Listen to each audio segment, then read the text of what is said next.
ASR జిల్లాలోని రంపచోడవరం స్థానిక area ఆసుపత్రిలో 5 రోజుల క్రిందట పుట్టిన మగ శిశువు అనూహ్య రీతిలో కిడ్నాప్కి గురయ్యాడు.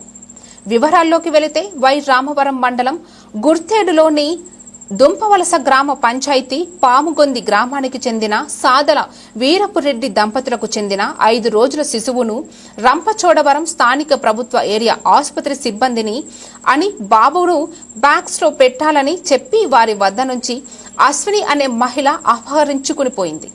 ఈ విషయం తెలుసుకున్న స్థానిక సర్కిల్ సబ్ ఇన్స్పెక్టర్ అప్రమత్తమయ్యారు. డీఎస్పీ సాయి ప్రశాంత్ నేతృత్వంలో ఆసుపత్రికి చేరుకుని శిశువు తల్లిదండ్రులను పరామర్శించారు. అనంతరం ముమ్మరంగా ఎక్కడికక్కడ సీసీటీవీ వాహనాలు సోదాలు నిర్వహించారు. ఈ క్రమంలో శిశువును ఎత్తుకెళ్తున్న మహిళను భద్రాచలం బస్సులోని చింతూరు సమీపంలో కిడ్నాపర్ అశ్విని అదుపులోకి తీసుకోవడంతో బాబు అపహరణ ఘటన సద్దుమణిగింది. పోలీసులు కిడ్నాప్ కోణాన్ని చాకచక్యంగా సుమారు 5 గంటల వ్యవధిలోనే కిడ్నాప్ కథకు తెరపడడంతో అందరూ ఊపిరి పీల్చుకున్నారు. శిశువును వైద్య పరీక్షలు అనంతరం తల్లిదండ్రులకు పోలీసులు క్షేమంగా అప్పగించారు.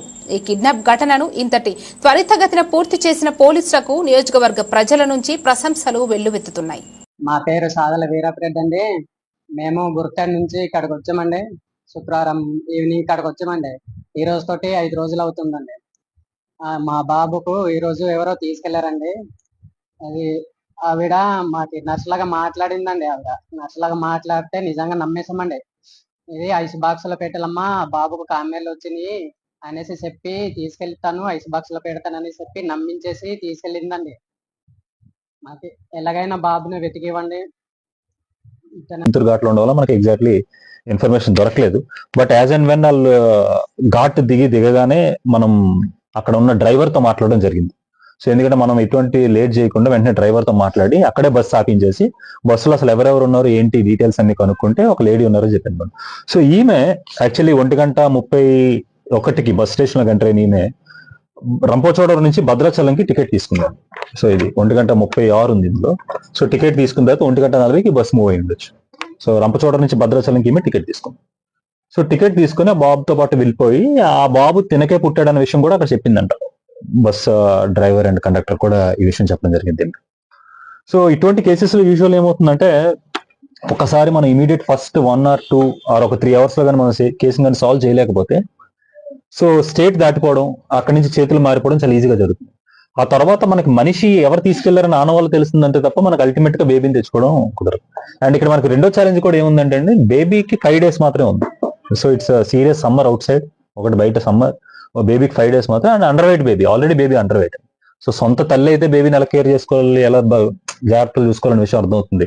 సో బయట ఎత్తుకుని వెళ్ళిపోయిన ఆవిడకి అంత స్పృహ గానీ ప్రజ్ఞ గానీ ఉండదు కాబట్టి ఆ భయం కూడా మాకు ఉంది. అంటే ఇమీడియట్ గా మనం బేబీని రెస్క్యూ చేయాలి అంటే బేబీని వాళ్ళ పేరెంట్స్ వరకు అందించడం ఎంత ముఖ్యమో బేబీని అంతే హెల్దీగా సేఫ్ గా కూడా మనం తీసుకురావడం అంతే ముఖ్యం అనేది మన తలకు మెయిన్ కన్సర్న్. సో మనం అక్కడున్న వాళ్ళతో కూడా మాట్లాడి మనం బస్సును అక్కడ ఆపించేసామండి. అక్కడ మనకు దగ్గరలో ఉన్న చింతూరు స్టేషన్ నుంచి మన పోలీసులు పంపించడం జరిగింది. చింతూరు స్టేషన్ నుంచి మనం 3:50కి డ్రైవర్ తో మాట్లాడి బస్సు అక్కడ ఆపించేసి చింతూరు స్టేషన్ నుంచి పోలీసులు పంపించి, సో ఆల్రెడీ మనకి అక్కడ ఉందని తెలిసిన తర్వాత ఈ చింతూరు స్టేషన్ పోలీసు వెళ్ళి వాళ్ళు పట్టుకోవడం జరిగింది. 3:59కి మనకి అప్పుడు ఇంకా చింతూరు ఎంటర్ అవ్వలేదు బస్సు. సో అక్కడ బేబీని అండ్ ఈమెని బేబీని మనం బేబీని సేఫ్ గా తీసుకోవడం జరిగింది. సో ఇమీడియట్ గా మనం బేబీని ఇక్కడ వరకు తీసుకురాకుండా, ఈ బేబీ బాయ్ ఎవరైతే ఎక్కడ తీసుకురాకుండా అక్కడ చింతూరు హాస్పిటల్ పంపించి అక్కడ బేసిక్ మెడికేషన్ ఒక 1-2 hours మెడికేషన్ ఇప్పించడం జరిగిందండి. సో ఎందుకంటే అప్పటికే 1:30 అంటే అది 4 o'clock అంటే అప్పటికి ఒక 2.5 hours 3 hours అయ్యింది బేబీ వెళ్ళి. సో ఎటువంటి న్యూట్రిషన్ లేదు బేబీ కాబట్టి ఫస్ట్ హాస్పిటల్కి ఇచ్చాం. సో మనం చింతూరు హాస్పిటల్లో ఫస్ట్ బేసిక్ మెడికేషన్ ఇప్పించి ఆ తర్వాత తీసుకొచ్చాం.